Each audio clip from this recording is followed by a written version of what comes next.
Hey,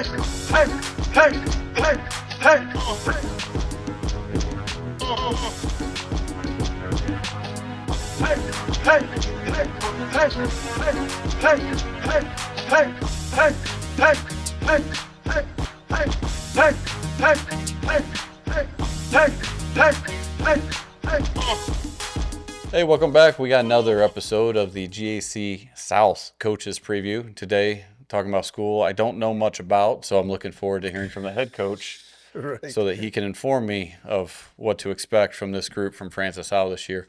For those that don't know, maybe you don't live in St. Charles County or you've never watched anything, this is Tony Perkins. He's been around since, well, he was my coach, and I'm 50. So you can do some math there. We've been together a long time, recently separated because I retired. So, I mean, it was almost 25 years. It's a long time. Long time. So if you ever need Coach Perkins stories, I got a couple for you. He has some of me, I'm sure. But we had a lot of fun for the last 25 years, but it was definitely time for me to, do something different and let him enjoy. Although Brett Peel coming back and helping out a little bit. Isn't that nice? So that's wonderful. Someone's going to be able to teach bunting. Yep, so, and infield play, and hitting, and throw BP. And he does all those exceptionally well. I know that. So, I'm so excited about that one. I'm excited that he's back. So good. For those that don't know, Brett Peel played for us and graduated in 11, correct? Jeffco and Mizzou. And then he's been coaching D1 baseball. He was at Mizzou a little bit, and then he was recruiting coordinator at Carbondale for several years. And so he also stepped away from baseball at the college level, came back home, and be helping out Francis Howell, which would be huge. Yes, it is. So he's there with Matt Felt, who also does a great job. So Seth Fortner as well. While we're mentioning the whole staff, go ahead. Go with it. I mean, I'm glad you are. I was going to say, I'd know this a little bit. Anyway, so going back and kind of same format we've been going through with everyone, looking back at last year, kind of how things went. Things went well, shockingly, again. So 30-12, fourth in the state. Not bad. Not bad. Didn't achieve the ultimate goal, but we got there. That's always fun. That's the goal, to get there.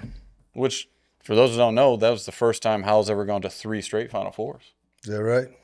3 straight. That's correct. We haven't done that before, have we? I don't think so. No. See, you accomplished something new last year. So it's tough to find new things. Now, this year, I think you got a shot to do 4. Who knows? Well, you do. I mean, you've done this enough that you have a pretty good idea. Oh, we got a chance every year, I think. Yeah. So, last year, 8-2 in conference, 1 conference, 4th in the state. Lost a couple players, couple pitchers, Alex Bryan, Adam Shipley, both had under a 1 ERA, both huge arms. The 2 arms that I think will have, some people have opportunity, but Coleman and Redfield both ate up a lot of innings and did a great job. So those 4 pitchers, they were huge last year. Mm-hmm. So yeah, they ate up a lot of innings, which was tough to get guys time, but some of these guys didn't get time. They're going to have to jump up this year, and there's a lot of them.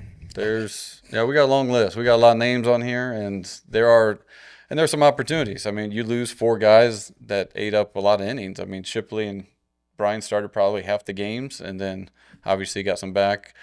Defensively, really, you lost your shortstop, and that's really the only right field, Wibb. Uh-huh. So those 2, you lost Titus and lost Brennan, but everyone else is back. So offensively should be better than last year, which we didn't win games offensively last year. It was more pitching and defense.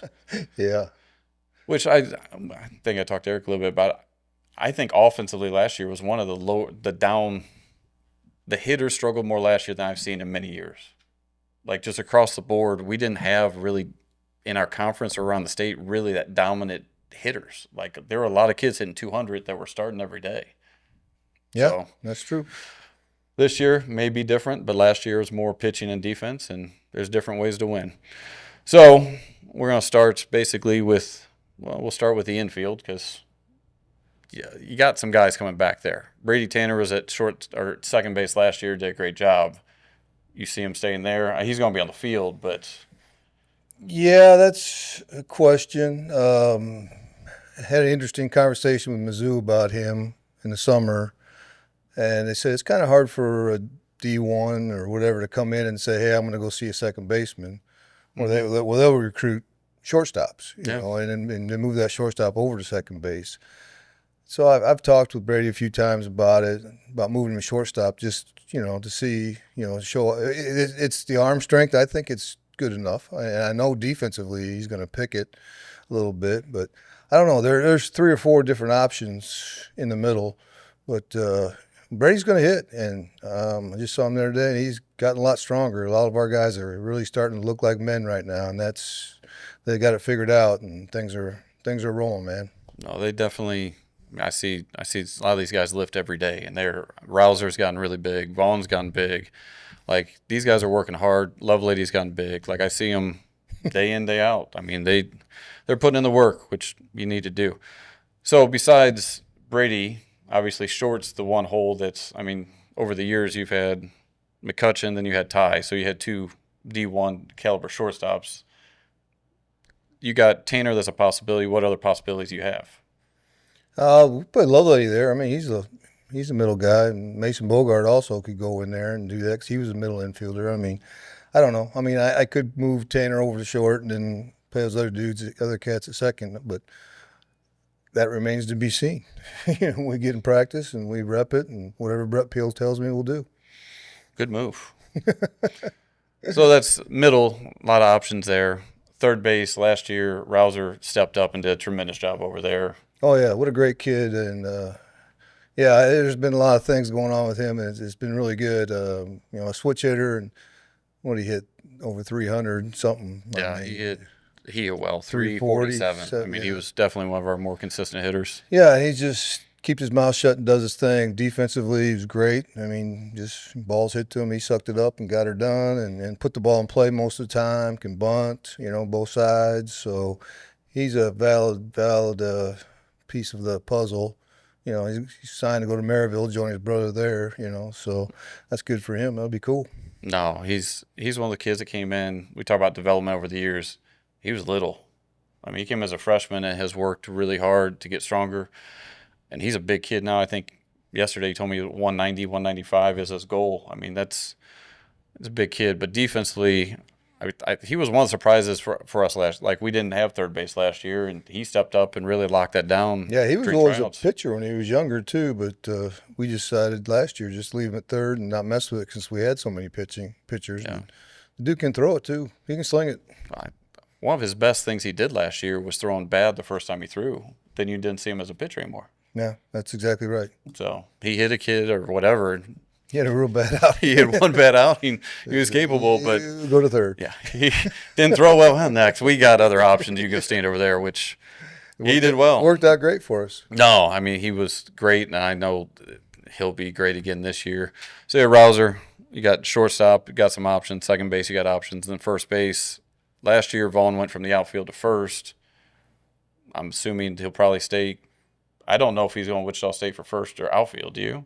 No, I don't. I don't. He's going there as a hitter. And he does that extremely well.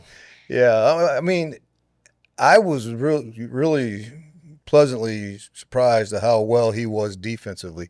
I felt real comfortable with him at first base. I mean, he's a big frame, 6'3", maybe pushing 6'4". That's a big target.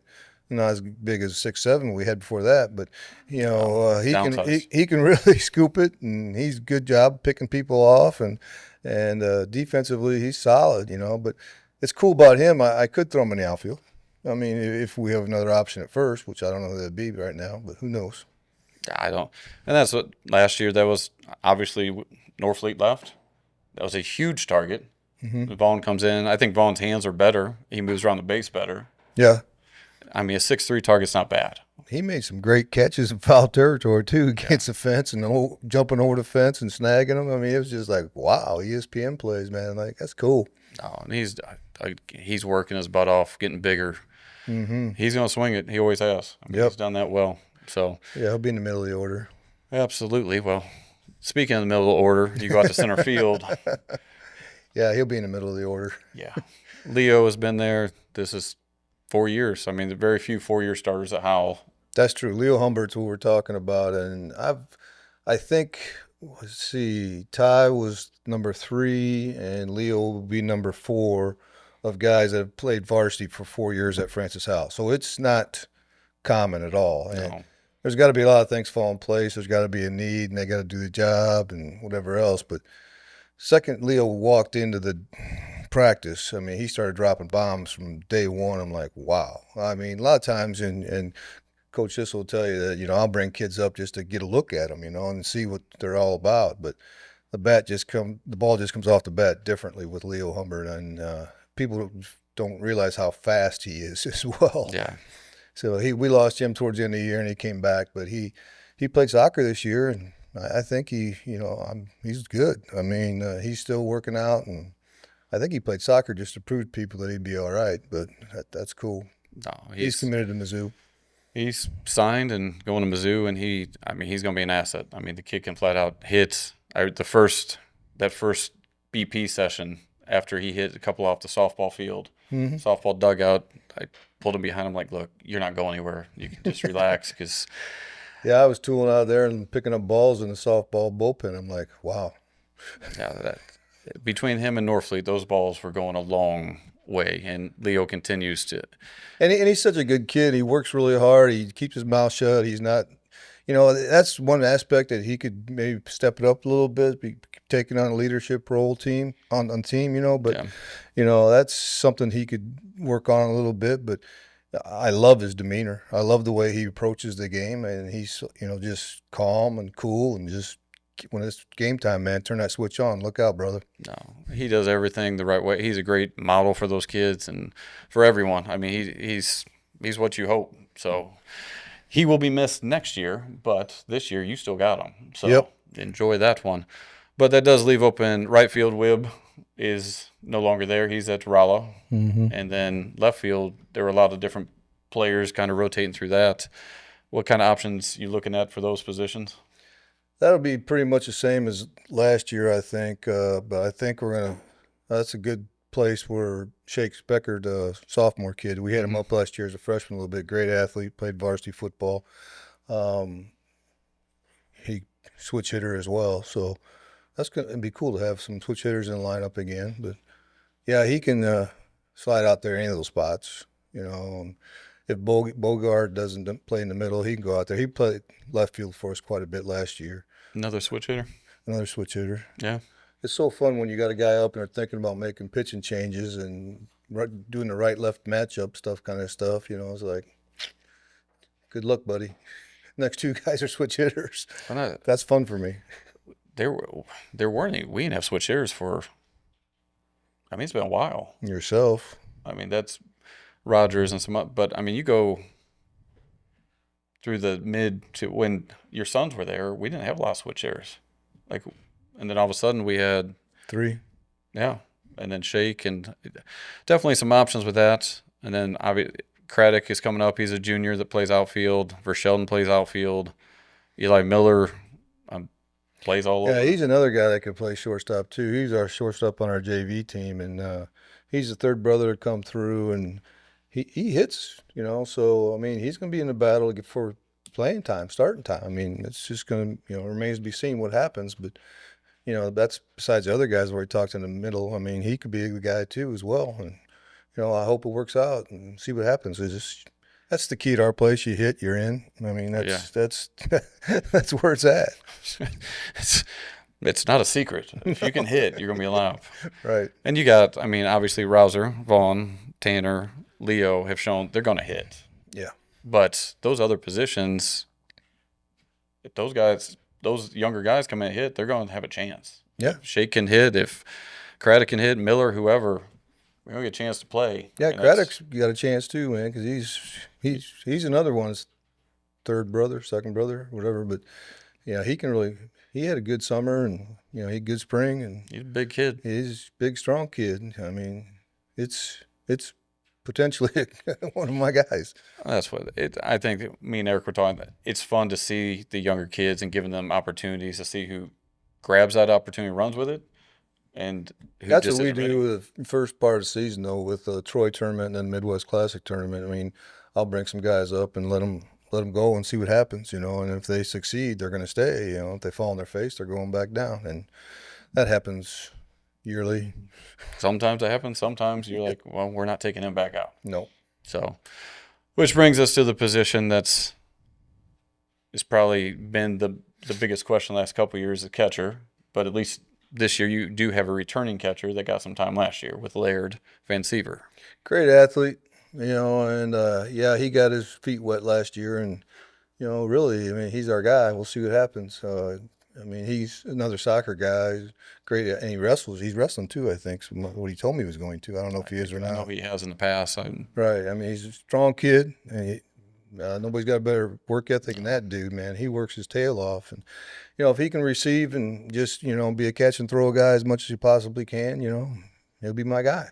But Colin Lovelady caught quite a bit for us last year because of necessity, but he's not a catcher, but he's there. Yeah. We got Shane Ernst as well, who's going to college to play baseball. He's another outfielder that can really run, another soccer guy, but Ernst is a catcher as well, so there's options there too. I mean, again, just like last year, you do the job or you don't, and we run on to the next guy. Yeah, Van Siever did a good job. He just needed a little more refinement, and I think obviously I know he's putting the work and got it done. He works his butt off, so I'm sure he'll make that jump and be able to contribute in that way. And then Ernst obviously contribute for us last year, outfield, catch, wherever. So yeah, he's a utility guy I really like, and he can do some things. And he's gonna go play baseball in Minnesota, so good for him. yeah, it's cold. Yes, but go where the opportunity's at. His dad told me he likes to fish, so that's a good place for him. Fish or ice fish? I don't know. Either way, you get a chance to play, you go play. But that's right. But last year it was really pitching that led the way, and this year I don't think it's going to be different. At the top of the lineup on the mound, I mean, you have 3 D1 arms. Mm-hmm. So who's the best? I hope all 3 of them are, and they all got that chance. They're all weathered. I mean, they all helped a little bit as a freshman and as sophomores with Eli Skidmore being the senior. He's committed to SLU. He has a great summer, and people, everybody sees him, loves him. He played for us in the Futures game, which I coached, and we had like an hour delay, and he had thrown like to one hitter when they banged it, and then. I normally would not do this, but in that situation in front of scouts every day, I let him back out there, and the scouts over there said that they were sold on him just because the effort he did was sitting for like almost an hour and then coming back and throwing.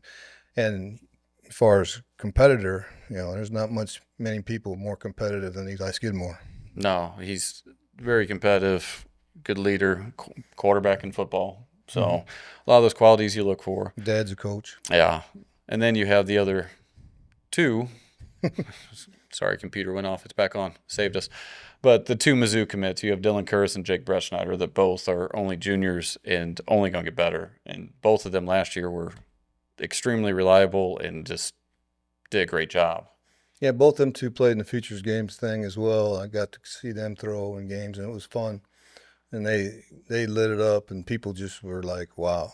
I mean, and they got a lot of attention, not only at the University of Missouri, but, outside other states too. I mean, it's SEC type of schools that were on them, but they made the decision to stay home and go to Mizzou, which I think is fantastic for them, man. So, yeah, they throw strikes. They're 2 different types of pitchers, them 2, but I think, Dylan Curtis got a great change, and his off speed's usually in the zone, and he knows how to pitch, and Jake's the same way. When he's on, man, look out.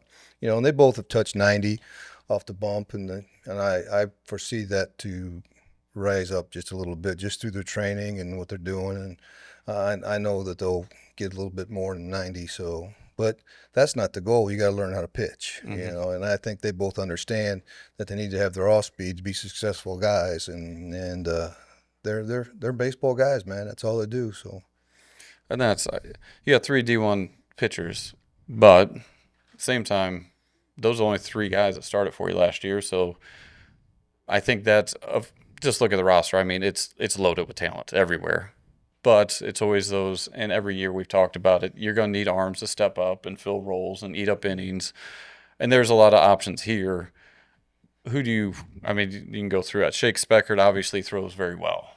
He's only a sophomore, but That's one thing we haven't really done too much because we've been so spoiled with POs and stuff is have our position guys pitch, which that's kind of a two-edged sword because then you got to mess with your defense a little bit, you know, and throw other guys in there or move some guys around in different spots they're not used to, and that's a little tough. But you know, if they're good enough, they're going to do it, you know. And that's the way it was back in the day. We all did it, you know. That's just what happened. But anymore with, you know, you look down my list. I mean, most of those guys are POs. You know, that's all they do is pitch, and they concentrate on it. They know what to do when they're not pitching. They know when they're off days they need to do this, this, and this. You know, and get on their heavy balls and get on their bands, and they know what to do. And so, and the way things go, I mean, you never know. yeah. You never know you're going to be in the game. You know, so there's so many of them. But I'm pretty good about letting them know, like, okay, you know, Brett Schneider's starting today. Merzlicker, Jones, you're in the bullpen. Yeah. And usually in that order, they know it. They know at least 24 hours ahead of time that, you know, they could be on task. They may not pitch at all, hopefully, you know, if our starters run through them, you know, but if I need somebody, they know and they're ready to go. And I think that's part of the problem being a very loose term. But last year, Alex Bryan and Dylan Curtis, when they started, They ate them up. they normally finished. What was really cool is when you got 10, you 10 run somebody, and so they only went 5 innings, so you didn't have to mess with the pitch count thing. So that was, well, that's a good thing that we win number one, Yeah. but their pitch count's not very high, and then the other guys don't get a pitch because game over. And that's the downside is guys like Merzlicker and Jones and Brett Schneider last year, they weren't needed because guys were eating up innings. So they're going to get a chance this year, but Yeah, that's you mentioned Brett Schneider, Jack. You know, he's a senior, and he was kind of on the shelf a little bit, you know, with an arm problem. And I talked to him this morning, and he says he's 100%. And I think he's going to surprise some people. He's committed to Moberly, and so yeah, that's just a big old dude. I mean, just like his brother, they're both 6'5"ish, you know. So it's nuts. He's definitely capable. He works hard. He's coming off an injury last year. He was working through this year being healthy. And then when we Continue down the list, I was like, Lovelady can't flat out throw it. Yeah, he can. But he didn't. We really didn't get a chance to use him last year because Yeah, he threw in 4 games. But he was pegged as our closer, and we never really had that situation very much. We were either winning by a bunch or we were losing by a bunch. So why use him, you know? So, I mean, I would love to see that situation happen for him again. And, you know, because he gets it and he goes, man. He throws strikes, and it's from different areas, and it's pretty good. when you talk about someone that understands how to get hitters out and pitch, He's the guy. he's creative He's another competitor, too. and he's a hard-nosed. You know, Merzlicker was 80-ish last year, and so I see him touching 90 again. So we'll see if he throws strikes. Merzlicker, Jones also was mid-80s last year, and that it's just to say it's a problem, but all college commits. These guys are committed to playing college. They're all mid to upper 80s, and there just wasn't an opportunity to use them last year. But they are more than capable. We have cut people Yeah, that have committed to college. That's what's the hardest part of our job at Howell is it's tough to make the team, and if you make the team, you know, I've cut many guys who were committed to college and said, sorry, we ain't got room for you. And you cut a kid who's going to college, yeah. well, some kids, and we've seen it, all the coaches, some kids their junior year don't make it, and there just isn't the need. There's too much depth, whatever the reason, and the kid basically takes it personally and goes and works and comes back and gets better. And I think, the possibility of Burke doing that this year. Bring that one up. I mean, he got cut last year, and he had a great summer, from what I understand. I didn't get to see him too much, but I know that he's getting up in the upper 80s. I mean, he's a senior. He's committed to Spoon River, I believe it is. Yeah. And that guy, you know, I mean, he could help us. Absolutely. He's working hard. He's throwing well. And that's the tough thing that it has happened. Like you were saying, when we cut juniors, I mean, we've had guys that come out as seniors, keep them, and then help us because they didn't give up on the game. They worked hard. They tried to improve their game. They played hard in the summer. They got in the weight room. They made strides, in their game, and came back out, which I really love when they do that because when I do cut Yeah. it, I say don't give up on the game, and they come back, and then they become an important part of our team. That's great. And that's what the resilience that shows to me. Kids that are talented and always have success, it's expected. But kids that have setbacks and able to overcome it and come back out and help, I mean, that's really cool to see. And I hope Mason comes out and has an unbelievable. I hope he's a closer and goes off all year. I mean, I hope he does. I mean, you don't know until you see him, but some of the sophomore, I know there's a couple sophomore arms I have not seen, but heard good things about. Yeah, they're pretty good. Are you going to share with everyone who they are? Or are you trying to keep them a secret? Well, they'll show up on the radar pretty soon anyway. But Dirks and McCarthy, both them two guys are pretty special dudes, and it's tough to get them guys time. But what I love about our schedule is that we play doubleheaders on Saturdays, and that could be in a tournament thing, especially Open Columbia. Yeah, Rockbridge. Yeah. Then you take them two dudes and you start them, maybe get their feet wet against quality competition. You figure out if they got it or they don't. But yeah, I'm really excited about those two cats because they're really good players, and it's fun to watch them pitch. To tell you the truth, I got to watch them pitch, at the JV level a little bit, and it's pretty good. And that's what there's always those younger.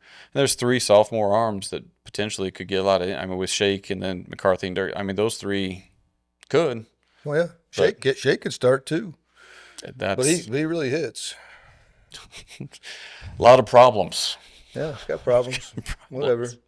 I hear everybody else is getting good. I guess we'll see. We'll show up. Well, this time of year, everyone feels good about their season. Yeah. It's sometime around mid-April where people are like, I didn't think we'd lose this much early, but Well, we're going to lose games. I mean, just like you said, what was our record last year? 30, 30 and 12. 30. Yeah, we lost 12 games. And we get to the Final Four. That's really part of the whole master plan is just be battle tested. Yeah. Our guys that won't see anything that they have not seen throughout the season with the way we run our schedule and the teams that we play because we don't dodge anybody. We picked up O'Fallon, Illinois this year. That's like the number 2 program on, the east side of the state, behind Edwardsville. And we play Edwardsville as well, And, we're going to get beat sometimes. Yeah, it's going to happen. But you know what? Just piss them off and let them get after it next game. That's what it's all about. Yeah, there's nothing. By the end of the year, you've seen the best arms in the state. You've seen the best hitters. Like, you're comfortable. That's another thing. With our schedule the way it is with the conference, it seems like some of these bigger schools, they don't have that deal where they play conference Tuesday and Wednesday. So they gear their pitching rotation to where their aces will go on Saturday, which that means that we're seeing them. Yeah, which I know they're trying to get the win, but it helps the team they're throwing against because you're seeing the better arms. Yeah, no doubt. And Makes it better. It's always been that way. The one thing that is different this year that I'm curious, especially with the pitching, I'm glad it is moving it to 2 out of 3. That, to me, I think will be really cool to see because we have seen one pitcher kind of roll you through. We've been fighting with Misha for 15 years, trying to get some different things, and finally they gave in a little bit and threw us a ball, the quarters. Because, the biggest thing was that the other classes, we went straight to sectionals. Mm-hmm. Like, 1, 2, 3, 4 had The in-between game. we go straight to quarterfinals. They have the other ones have sectionals, quarterfinals. So that was one of the reasons that they gave us that. But also it was, Dave Wilson from Staley, who just retired, was our rep in there, and he did a fantastic job of. That's the thing when you try to get something through there, you got to figure out how to word it right, And Dave, he was really good about. He would call me when we'd talk about it, and he would tap Justin Towle from Rockbridge, and we'd all talk about it and try and say, well, if we can get this, let's go. We liked what we really wanted was to have the first round district single limb. and then you get down to 4 because there's 8 teams. Then you play double elimination with the 4 teams. Yeah. That would be good.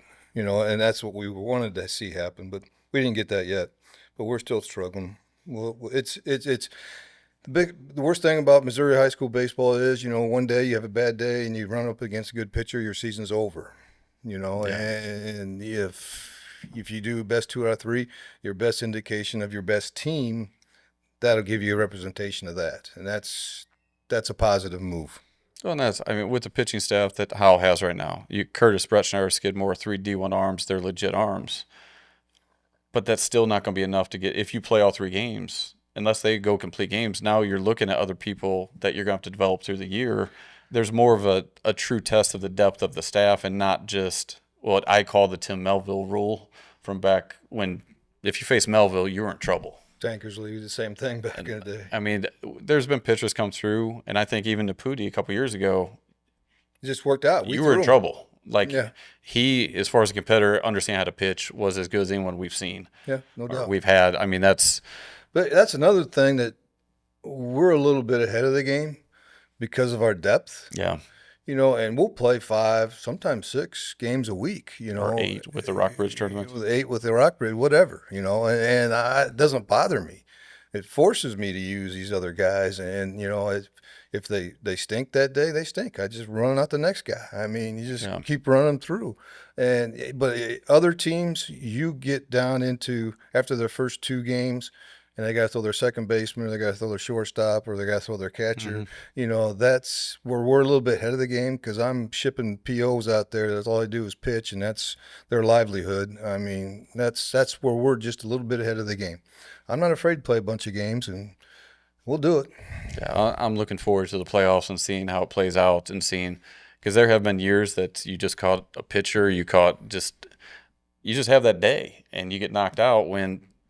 I believe it's Friday's 1 game, and then Saturday you play like at 10, and if there's a 3rd game, you play doubleheader on that Saturday. That's how it's set up. Especially at that point, the environment. I remember DeSmet a couple years ago. The environment, whether was it Central, we played West, like that game. To have 3 of those games, well, hopefully just 2, depending on. Right. But it's so much fun. Was it the Central game a couple years ago? I mean, we had thousands. Zumwalt West game, we had. Oh, yeah. It's a great environment. Why are you limiting the best part about baseball? That's what Kevin Mulder said about that. He goes, I felt like I was in Oxford, all the barbecuing going on, smoke billowing up, and he goes, so many people, so much excitement around there, and that's fun. And that's the best part about it. To me, that game and district championship games, personally, I feel like are the best part of high school baseball. The Final Four is great, but it feels different. Yeah, I'm not a big fan of Springfield. That environment just doesn't just the way they run it, just not good. But. The reality is in the last couple years, the way Michigan's done things at state has affected the Zumwalt West having to play 11 o'clock at night. The 1 year impacted the game. Last year, the rain game. You had 2 of the best. I mean, Gibler legitimately, arguably, is the best pitcher in the state. Alex Bryan is at that top tier. Yep. Those guys couldn't even throw in those conditions, and it's nothing to do with. I think that we were better, but everyone deserved to have a fair game of like. Yeah, they had to play in it too, so they deserved the W for sure. I mean, they dealt with it better than we did. That's bottom line. But the way it went on, now I can say, I just probably, me, I like to play. This is new information. I haven't heard this. I don't really care most of the time, but when balls are flying out of people's hands and bats are flying into in the stands, I mean, that's dangerous. No, to say you like to play is something that's never been questioned. Really, the thing that has come up. I got diamond dry. I was always the designated. For those who don't know, I was one designated. The umpires would tell me, the other coach would tell me, and I would have to go tell Perkins, "Hey, we're done playing," because I was used to him getting upset with me from time to time. I never admit defeat in that area. It was a blizzard during the Midwest Classic, and the umpire's like, "Someone's got to tell him." I'm like, "I'll be back." So I went and told you. You gave me that look, and we went on. It was just part of. It's like a 25-year marriage here of like, hey, it's just what it was. You got to make things tough on your kids and your coaches. I mean, if And they you're can good live, at that. if they can live through that, if they can survive that, we got a chance. Well, there's a reason for a couple of things. There's a reason why so many of your assistants have gone on to be head coaches. And there's also a reason why so many of your assistant coaches have stopped coaching. I was the only one, I don't know if dumb enough or what, to stay around for so long, but Yeah, I go through my pictures, and I've been through some guys. It's just, it's sad for me. Maybe I'm just a little different breed, I guess I should say. yes, That it's true. I love it, and I'm energetic about it, and I love the kids I'm around. I love what I'm doing, and I don't ever see, I'm not going to leave when I keep running through talent like this. I mean, it's fantastic. But you see, like, Justin Towles getting out, Eric Goff's getting out. I mean, that's a sad thing for me because those guys are just quality baseball guys, and they always have quality teams, and just such a joy to play against them all the time. And it's sad when I show up to the clinic here in January. I mean, those guys won't be there. Well, they may just slide in just to have some fun, but it's sad that they're gone and things change. And I'm getting to be like one of the oldest guys coaching, I think, but I don't know. I'm not going to quit. I don't. You're definitely tenured wise. I think you're up there at the top. I don't think there's too many other people as stupid as me, as you're trying to say. I'm saying the passion for the game is something you don't lack, which is always something I appreciated. Like I always knew you were going to be excited to be at the field. It was never a drag of like, oh, Perkins doesn't want to be here. It was more, how do we get Perkins to not have people here? Which, Brett Field, good luck with that. I've always said that, like if I get my truck and I drive down 94 to the field, if I'm not excited about it, even for practice, but especially for games, if I'm not getting those little butterflies in my stomach, I need to quit. But every day, I mean, I got excited this morning and rolled up to do some, I'm on campus. I was like, great, I was juiced about that.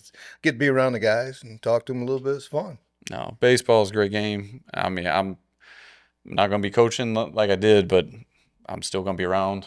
So, don't help Zoom out west. Hey, I am a neutral entity at this point. I will be at the Howell Zoom out west game for Game of the Week. Where are you going to be standing? Behind the microphone announcing it. You're going to say Perkins is going to be bunting now. And I think everyone in the park knows when we. This isn't a secret of. Yeah, some of the old guys don't like that. Perkins, all you do is bunt. I go, yeah, and I win too, right? He goes, yeah, but the guy could hit a home run. I said, how often is that going to happen in high school? Especially in our yard. It's a Death Valley. I think we've established over the years bunting works. Yep. I've taught it many years. You've used it for many years. The Troy game last year came down to the bunt. Mm-hmm. And that's just part of it. One guy, and I don't want to miss him because we didn't mention him, is Braden Ray. Braden's obviously going to have to overcome. He hurt his knee. He's going to have surgery. Hopefully he's able to get back. He's a big part of – he'd be a big asset if he's back.